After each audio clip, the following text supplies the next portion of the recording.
EC meetings of the Meghalaya Asha workers was held on the 11th of December. We have already decided. Before that, we have already handed over the letter to the mission director, National Health Mission.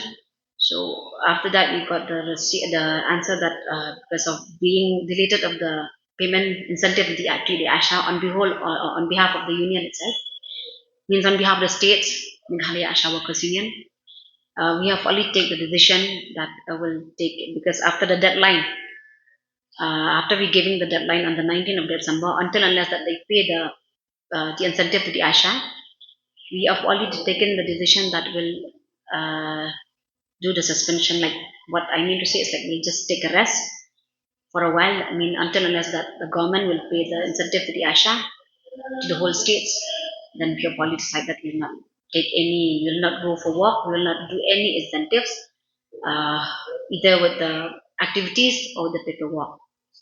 That is the information to all the states of the Asha. The Asha of the state, what I mean to say, the Asha of the state.